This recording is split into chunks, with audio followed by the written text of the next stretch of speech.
귀경교 성도 여러분, 이제 또 태풍도 지나갔고, 그리고 우리 주위에 있던 근심거리들도 하나하나 이렇게 지나가게 될 줄을 믿습니다. 코로나가 맹위를 떨치고 있지만은 이 또한 지나가리라. 우리 하나님께서 우리에게 지나가심의 은혜로 함께 하시고 응답하실 줄을 믿습니다. 오늘 새벽 시간 누가복음 20장의 말씀 같이 합니다. 제가 누가복음 20장 9절에서 26절 말씀까지 봉독해 드리겠습니다. 누가복음 20장 9절에서 26절의 말씀입니다. 그가 또 이 비유로 백성에게 말씀하시기 시작하시니라. 한 사람이 포도원을 만들어 농부들에게 세로 주고 타국에 가서 오래 있다가 때가 이름에 포도원 소출 얼마를 바치게 하려고 한 종을 농부들에게 보내니 농부들이 종을 몹시 때리고 거저 보내었거늘 다시 다른 종을 보내니 그도 몹시 때리고 능욕하고 거저 보내었거늘 다시 세 번째 종을 보내니 이 종도 상하게 하고 내쫓은지라. 포도원 주인이 이르되 어찌할까? 내 사랑하는 아들을 보내리니 그들이 혹 그는 존대하리라 하였더니 농부들이 그를 보고 서로 의논하여 이르되 이는 상속자니 죽이고 그 유산을 우리의 것으로 만들자 하고 포도원 밖에 내쫓아 죽였느니라. 그런즉 포도원 주인이 이 사람들을 어떻게 하겠느냐? 와서 그 농부들을 진멸하고 포도원을 다른 사람들에게 주리라 하시니 사람들이 듣고 이르되 그렇게 되지 말아지이다 하거늘 그들이 보시며 이르시되 그러면 기록된 바 건축자들의 버린 돌이 모퉁이의 머릿돌이 되었느니라 함이 어찌미냐? 무릇 이 돌 위에 떨어지는 자는 깨어지겠고 이 돌이 사람 위에 떨어지면 그를 가루로 만들어 흩으리라 하시니라. 서기관들과 대제사장들이 예수의 이 비유는 자기들을 가리켜 말씀하신 줄 알고 즉시 잡고자 하되 백성을 두려워하더라. 이에 그들이 엿보다가 예수를 총독의 다스림과 권세 아래에 넘기려 하여 정탐들을 보내어 그들을 스스로 의인인 체하며 예수의 말을 책잡게 하니 그들이 물어 이르되 선생님이여 우리가 아노니 당신은 바로 말씀하시고 가르치시며 사람을 외모로 취하지 아니하시고 오직 진리로서 하나님의 도를 가르치시나이다. 우리가 가이사에게 세를 바치는 것이 옳으니까 옳지 않으니까 하니 예수께서 그 관계를 아시고 이르시되 데나리온 하나를 내게 보이라. 누구의 형상과 글이 여기 있느냐? 대답하되 가이사의 것이니이다. 이르시되 그런즉 가이사의 것은 가이사에게 하나님의 것은 하나님께 바치라 하시니 그들의 백성 앞에서 그의 말을 능히 책잡지 못하고 그의 대답을 놀랍게 여겨 침묵하니라. 이는 하나님의 말씀입니다. 자, 오늘은 예수님에게 반대하는 대적자들의 모습, 그리고 예수님을 어떻게 해서든지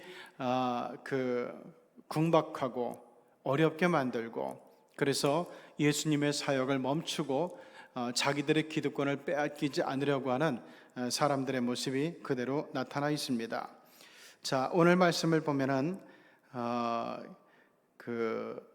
1절부터 보니까 대제사장들과 서기관들이 유대의 장로들과 함께 가까이 예수님께 다가왔다라고 얘기합니다.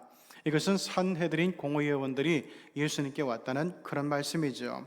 그러면서 이 사람들이 불만을 얘기해요. 당신이 무슨 권위로 이렇게 가르치냐? 무슨 권위로 우리를 재단하고 우리를 비판하고 우리를 평가하느냐? 이렇게 예수님께 따지는 그런 모습이 나옵니다. 자, 그런데 이들의 모습을 보면서 예수님께서 비유로 하신 말씀이 오늘 제가 봉독한 9절 이하의 말씀입니다. 자, 지난번에도 얘기했다시피 유대에는 옛날에 오므리 왕조로부터 예후 왕조에 이르기까지 대지주화가 진행됐다 그랬죠. 자, 그런 것이 예수님 시대에는 이제 부자들이 나라로부터 토지를 받아가지고 부자된 사람들도 있지만 공신들도 있지만은 또 여러 가지 사업을 하거나 이렇게 해서 부자가 된 사람들이 각지에 가서 지방에 가서 그 땅을 자기 소유로 만들고 그리고 이것을 거기 청지기들에게 맡기면서 자기들은 또 다른 곳에 예루살렘이라든가 아니면 또 다른 곳에 가서 살면서 원거리에서 그 토지들을, 땅들을 관리하는 모습을 이야기를 했습니다. 여기도 마찬가지예요. 자, 이제 그 타국에 살던 주인이 자기의 땅에 종을 보내게 됩니다. 너희들에게 이렇게 오랫동안 농사를 짓게 했고 그 소출이 있을 것인데 그 소출의 일부를 나한테 바쳐라 라고 얘기를 합니다. 어떻게 보면 정당한 주장이긴 하죠. 자, 이 얘기를 들으면서 이 농부들이 어떻게 하는가 하면은 이거를 우리가 오랫동안 농사를 짓다 보니까 이 농부들이 자기네 땅으로 착각을 하게 됩니다. 사실 그렇잖아요. 우리가 어떤 것을, 물품을 오래 사용하다 보면은 이 주인이 누구라는 생각보다는 내 손에 있게 되면은 이것이 내 물건, 내 소유처럼 인식되는 경우가 많게 됩니다. 토지도 마찬가지죠. 그래서 이 농부들이 주인이 보낸 종을 몹시 때리고 그냥 보냅니다. 또 다른 종을 주인이 보내니까 그도 능욕하고 거저 보냅니다. 세 번째도 마찬가지고요. 그래서 나중에는 사랑하는 아들을 보내게 되죠. 자, 이쯤 되니까 점입가경으로 여기 나오는 농부들이 야, 이제 이 아들, 이 상속자가 아니냐, 상속자, 후계자만 우리가 없애버리면은 이 땅은 고스란히 우리의 차지가 될 거다, 이렇게 생각을 하고 주인이 보낸 아들을 포도원 밖에 내쫓아 죽여버리게 됩니다. 자, 그러면서 예수님께서는 뭐라고 결론을 짓는가 하면은, 자, 그러면 포도원 주인이 이 농부들을 어떻게 하겠느냐 물으시면서 그 농부들을 진멸하고 포도원을 다른 사람들에게 줄 것이 아니겠느냐라고 하면서 이야기를 마칩니다.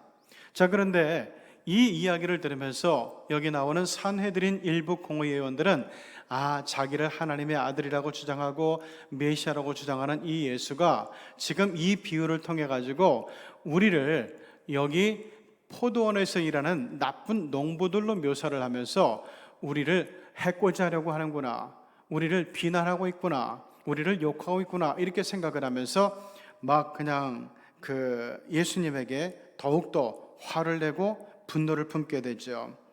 자, 그러면서 예수님을 즉시 잡아서 처치하려고 하는데, 벌주라고 하는데 문제가 생겼어요. 예수님은 워낙 민중들로부터 지지를 많이 받고 있고 인기도 높았습니다. 그러다 보니까 백성들을 두려워해가지고 예수님을 함부로 잡아서 함부로 신문하고 고문하고 때릴 수가 없는 거예요. 벌을 줄 수가 없는 겁니다. 그래서 이 산헤드린 공회에 있는 유대인들, 대제사장들, 서기관, 그리고 장로들이 머리를 쓰게 됩니다. 어떻게 하는가 하면은 우리 손에 피를 묻히지 말고 유대의 총독에게 이 문제를 넘겨서 그가 예수라는 저 인간을 처리하게 만들자, 이렇게 생각을 하게 되고 계략을 꾸미게 되죠. 자, 그러면서 그렇게 하기 위해서 한 가지의 계략을 꾸미게 되죠. 어떤 계략인가 하면은 21절에 나오는데 그들이 물어 이르되 선생님, 우리가 아노니 당신은 바로 말씀해 주시고 바른 말씀만 하시고 가르치시고 사람을 애모로 취하지 아니하시고 오직 진리로서 하나님의 도를 가르치시는 분이라고 생각이 됩니다. 이렇게 얘기를 하면서 그 다음의 질문이 이제 핵심인데, 우리가 로마 황제 가이사에게 세금을 바치는 것이 옳습니까? 옳지 않습니까? 라고 물어요. 자, 여기에는 굉장한 음모가 숨겨져 있어요. 예수님도 이것을 알았죠. 그래서 예수님께서는 이들이 생각하는 이것을 아주 간악한 계획이라고 성경은 이야기를 하고 예수님도 이렇게 파악하셨다는 겁니다. 자, 이게 카에사르, 즉 로마 황제에게 우리가 세금을 바치는 것이 옳습니까? 옳지 않습니까? 이 얘기에 안에 들어있는 흑막은 이런 내용이에요. 당시 로마 황제는 자기의 모습을 새긴, 이미 신격화된 자기의 모습을 신처럼 새겨놓은 로마의 동전을 이제 로마 제국에 풀어놓기 시작합니다. 이것이 공용 화폐가 되는 거죠.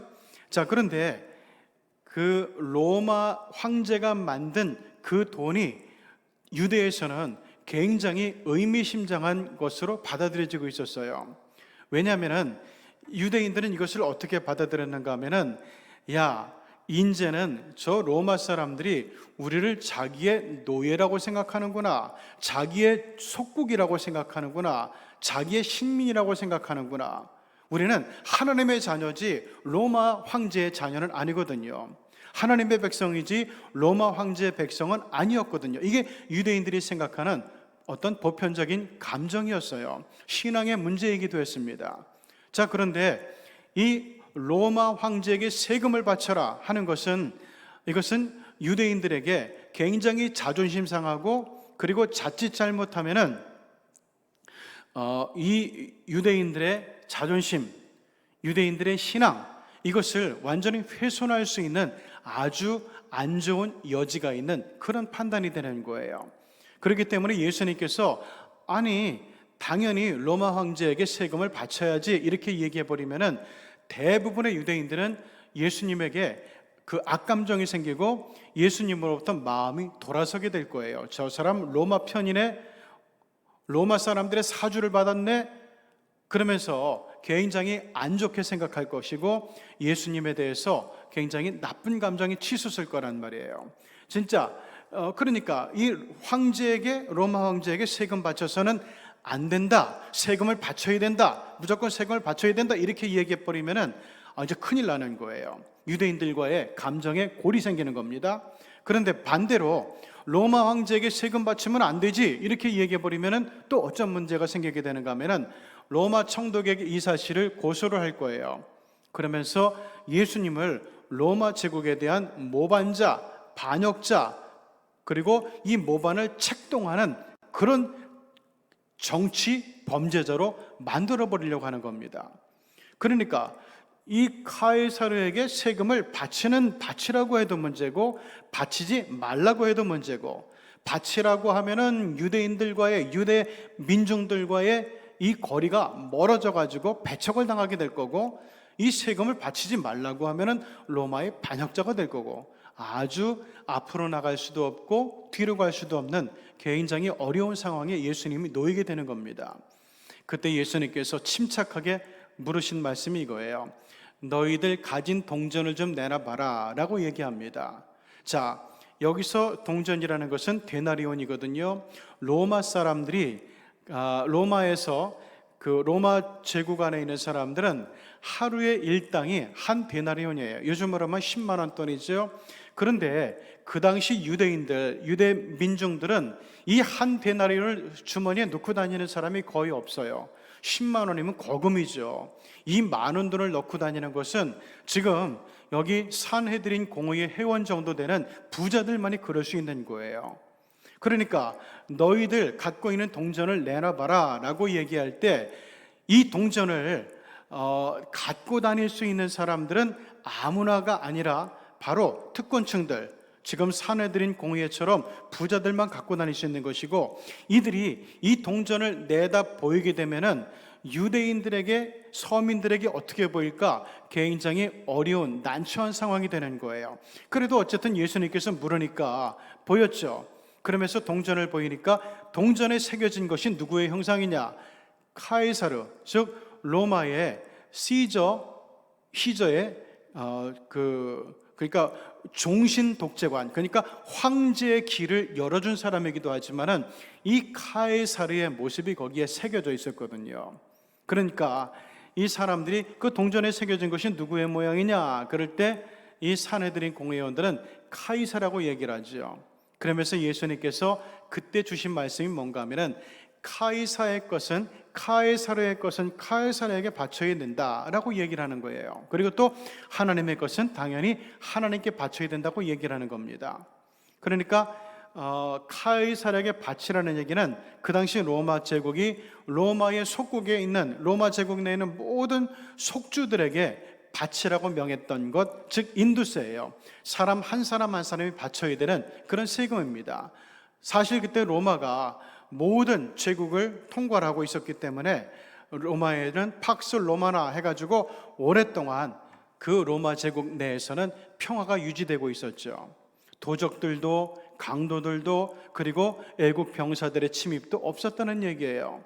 그러니까 로마가 이루어준 이 평화 속에서 너희들이 평안을 가지고 살아가니까 거기에 대한 대가는 응당 바쳐야 된다는 그런 의미예요.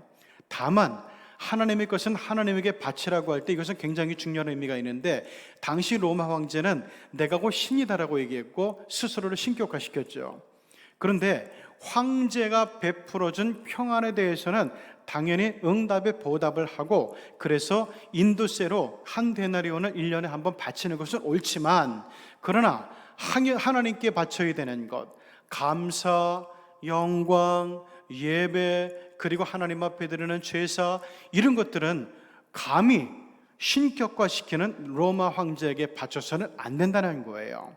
그것은 오로지 하나님에게만 바쳐야 된다는 것을 얘기하는 겁니다. 자, 이렇게 구분지어서 예수님께서 말씀하시니까 이제 예수님을 공격하고 예수님을 그 아주 곤혹스러운 장면에 빠뜨리려고 하고 예수님을 망치려고 했던 산헤드린 일부 공회의원들은 더 이상 할 말이 없게 된 거예요. 그래서 26절을 보면은 그들이 백성 앞에서 그의 말을 능히 책잡지 못하고 그의 대답을 놀랍게 여겨 침묵하고 있다, 이렇게 이야기를 하고 있습니다. 이것은 오늘을 살아가는 우리들도 마찬가지예요. 우리는 세상의 권력이라든가 아니면 세상에 힘 있는 사람들이 우리를 향해서 이야기해오고 우리를 겁주고 우리에게 그 권세를 행사하게 될 때, 우리는 자칫 잘못하게 되면은 그들이 우리의 모든 것을 주장하고 있는 것처럼 착각하고 오해할 수가 있어요. 그들에게 해야 될 것은 해야 되겠지만, 그들을 상대하고 또한 우리가 나라에 대해서 이 권세 앞에서 세금을 내야 되는 것은 내야 되겠지만은, 그러나 세상에 있는 권세는 거기뿐이에요. 우리의 영혼을 책임지고 우리의 안전을 책임지고 우리에게 구원을 가져다 주고 우리의 감사와 우리의 신앙 고백의 대상이 되는 분은 하나님이시라는 거예요. 이것은 세상의 권력과 절대 하나님의 권력, 이것은 구분지어야 된다는 거예요. 그렇기 때문에 오늘을 살아가는 우리 그리스도인들은 정말 지혜로워야 돼요. 예수님의 말씀을 잘 생각을 하면서 우리가 이 세상에 대해서 응당 맡은 책임도 있거니와 또한 하나님에 대해서 우리가 마땅히 가져야 되는 책임, 의무, 그리고 사명이 있다는 것을 기억을 해야 됩니다. 그래서 이 두 가지를 잘 분간하면서 믿음 생활하는 가운데 세상에서도 칭찬을 받고 인정을 받고 하나님으로부터도 사랑과 칭찬과 귀여김을 받을 수 있는 저와 여러분들, 우리 시경의 모든 권속들이 되시기를 주 예수님의 이름으로 축복합니다. 기도하시겠습니다.